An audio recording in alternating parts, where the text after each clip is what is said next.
L'hebdo politique. Deuxième thème de cette hebdo politique, les élections municipales à Saint-Quentin en Yvelines. Pour la première fois, il y a deux candidatures du Front National. L'une à Elancourt avec Nicolas Bauer et une autre à Montigny-le-Bretonneux avec Sylvain Grison. Il y en avait 0 en 2008. Comment vous expliquez ça, Robert Cadalbert? Est-ce que les partis traditionnels ne séduisent plus à Saint-Quentin?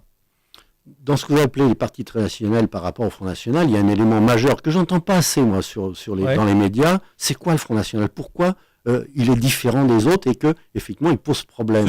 Moi je pense aux partis qui ont l'habitude de gouverner, d'être à la tête des mairies. Le fonds de commerce du Front National, qui est dangereux et que tout le monde le dénonce pour ça, c'est la politique du bouc émissaire. S'il y a des problèmes en France, ce n'est pas la faute des Français, ce n'est pas la faute de leurs dirigeants, c'est la faute d'un bouc émissaire, qu'il soit immigré, chômeur, noir, c'était toujours la position du Front National, c'est la position du bouc émissaire.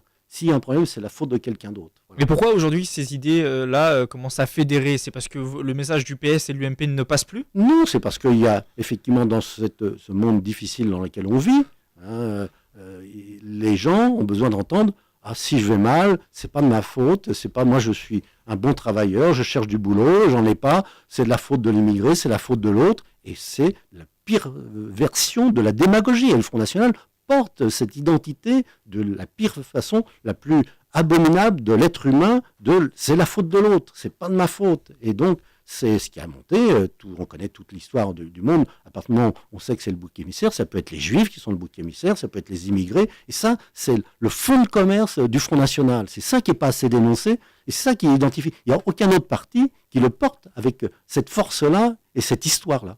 En tout cas, d'un point de vue national, le Front National semble de plus en plus séduire. Un récent sondage CNS Sofres indique que 34% des Français adhèrent aux idées du FN, un chiffre qui ne cesse d'augmenter depuis 2011 et l'élection de Marine Le Pen à la tête du parti. Est-ce que ça veut dire que sa stratégie de dédiabolisation, ça marche?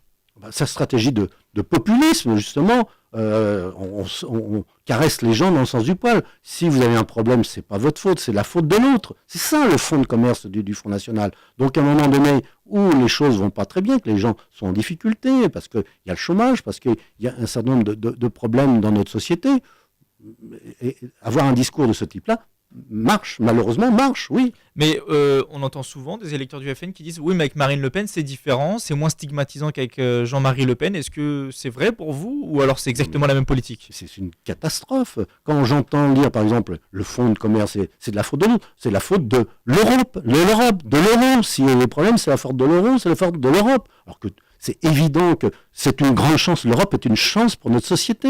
Si effectivement, aujourd'hui, on serait en guerre entre les pays européens s'il n'y avait pas eu l'Europe.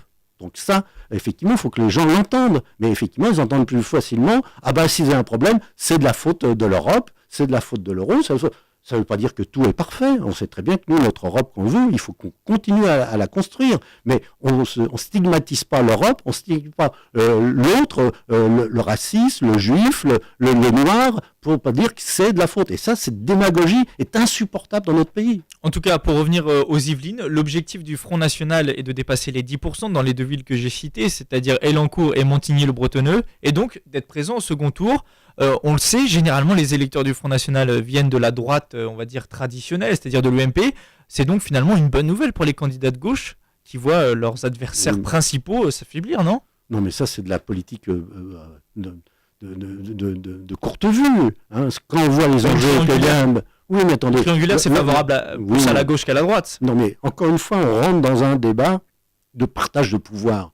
Moi, je rentre dans un débat de pourquoi faire, quel projet, qu'est-ce que le Front National va apporter au projet Saint-Quentin-en-Yvelines? Que des problèmes de division, alors qu'il faut rassembler. L'intercommunalité, par définition, c'est un lieu de rassemblement. Le Front National, par définition, c'est un lieu de sectarisme, de dire c'est la faute de l'autre, stigmatise l'autre.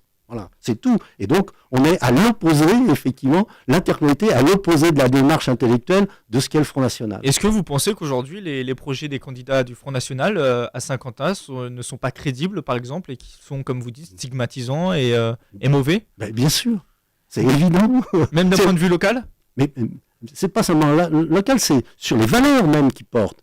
C'est s'il y a un problème, c'est la faute de l'autre. Donc je divise.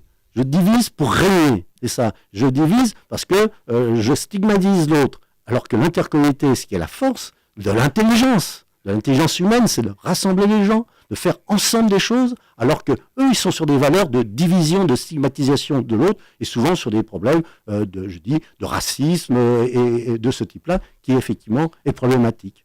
Dans les Yvelines, il y a 23 candidats frontistes, tous n'ont pas bouclé leur liste, et le FN espère 30 à 60 conseillers municipaux dans le département.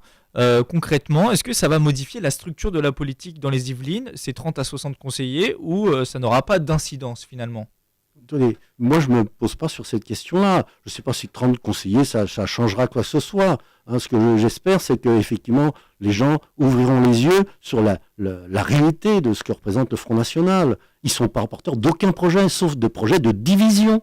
Est-ce qu'on ne peut pas gouverner sur des projets qui sont de division ? Par naissance même, le Front National n'existe que par la division, la stigmatisation de l'autre.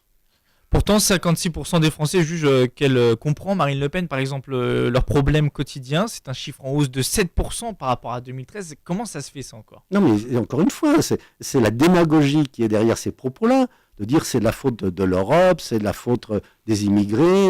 Effectivement, on peut, dans les moments où les gens vont pas très bien, être sensible à cette réponse. Voilà. Alors que simplement, effectivement, le rôle des politiques, le rôle des médias, le rôle des intellectuels, c'est de faire comprendre cette base fondamentale qui porte en elle un germe très, très dangereux. Comment fait-on quand on est un élu de gauche comme vous pour convaincre les personnes tentées de ne pas voter Front National ? Eh ben, la meilleure réponse à ça, c'est on fait ensemble. C'est faire acte de créer de la solidarité, faire ensemble, que les gens se connaissent. C'est le cas de Saint-Quentin-Mines. Saint-Quentin-Mines, au départ, on n'était que des immigrés. On était tous des déracinés. Et on a réussi à faire ensemble des choses. Et même des gens qui étaient politiquement étiquetés dans un domaine ou l'autre, ont réussi ensemble à faire des choses. C'est ça la réponse au Front National. C'est de montrer, oui, c'est possible de faire avec l'autre. Même s'il est différent et même s'il pense différemment que vous. Enfin, sur le Front National, qu'est-ce qui est le plus préférable d'après vous, l'abstention ou le vote bleu marine en mars prochain ? Le préférable, c'est encore ma même réponse, c'est de montrer qu'il y a une autre solution et qui est effectivement pas dangereuse, parce que c'est le sens même de la vie en société qui est là. C'est ensemble on fait, et c'est pas contre l'autre. Autre sujet de ces municipales, le vote blanc, c'est une nouvelle fois raté. Il ne sera pas pris en compte pour les élections municipales, mais à partir des élections européennes de mai. Est-ce que vous le regrettez pour ce scrutin des municipales ? Oui, ça peut être regrettable, mais c'est pas ça qui est fondamental. Du coup, lors des européennes, il sera pris en compte. Les bulletins blancs seront dépouillés séparément des bulletins nuls, mais ils ne seront pas comptabilisés. Du coup, ils n'auront aucun point électoral. Est-ce que finalement, c'est une réforme pour rien ? Est-ce qu'on fait des réformes pour plaire aux gens ? Non, mais les réformes, il faut les faire par rapport aux vrais problèmes des Français. C'est pas ça la réponse aux vrais problèmes des Français. C'est ce qu'on fait, soit localement, soit nationalement, pour lutter contre le chômage, pour le développement économique. C'est ça le vrai. Après, le vote blanc ne veut rien dire pour vous ? Quelqu'un qui vote blanc, ça ne signifie rien ? Est-ce que je peux être dans le relatif ? Ouais. J'avais dit ça. Effectivement, c'est important de le faire, et ça va. Mais pour le faire passer, le faire comprendre aux Français, je suppose que c'est pas ça qui les préoccupe aujourd'hui. Autre sujet que je voulais aborder avec vous, la place des femmes dans ces élections. À Saint-Quentin, il n'y a pas actuellement de maire féminin, et mis à part à Magny-les-Hameaux avec Aurore Berger ou à Voisins-le-Bretonneux avec Alexandra Rossetti, aucune autre femme n'est placée pour être élue maire en mars prochain. Quel est le problème d'après vous ? Est-ce que les femmes ne veulent pas faire de politique ou est-ce qu'on ne leur fait pas une place suffisante ? Je pense qu'aujourd'hui, la place des femmes en politique a bien évolué. Il y a encore beaucoup de chemin à faire, mais effectivement, on est sur la bonne voie. Les élections telles que les lois ont fait, c'est la gauche qui a mis en place des lois proportionnelles, ne serait-ce que pour les régionales, pour les municipales. Demain, même pour les cantonales, qui étaient un scrutin, la loi a été modifiée pour que ça soit un binôme, un homme, une femme. La région... C'est des choses que vous soutenez, ça ? Bien sûr. Il faut qu'effectivement, la population soit représentée par des gens qui les représentent bien. Et d'abord, par leur genre, par leur activité. Plus les élus représentent bien la population française, meilleure sera la situation et l'acceptation de la politique. Alors, au sein de votre conseil communautaire, on est loin aussi de la parité, avec 11 femmes qui siègent sur 42 élus, soit à peine plus de 25%. Oui. Mais vous voyez que là, effectivement, c'est chaque commune qui décide. Là, ça changera. Quelque chose que vous avez regretté, du coup ? Bien sûr. bien sûr. Et pire, un des premiers conseils que j'ai vu, il n'y avait aucune femme. Et donc, oui, on est en nette progression. Hein. Et il y a de l'espoir, du coup. Il y a de l'espoir, et surtout que, effectivement, demain, il y aura autant de femmes élues au conseil d'agglomération que d'hommes. Il y aura une vraie parité. Donc, ça sera un plus de la loi, encore une fois. Enfin, avant de conclure cette émission, sachez qu'en 2008, seuls 14% des maires étaient des femmes. L'hebdo politique, Nicolas Kirillovitz. L'hebdo politique, c'est fini pour cette semaine. Merci Robert Cadalbert d'avoir été avec nous. Vous pouvez retrouver cette émission dès maintenant en podcast audio et vidéo sur notre site radiosensation.fr. Merci de nous avoir suivis sur les réseaux sociaux Twitter et Facebook. Je vous donne rendez-vous dimanche prochain à partir de 18h pour un débat entre les candidats au municipal à Guyancourt. L'hebdo politique sur Sensation.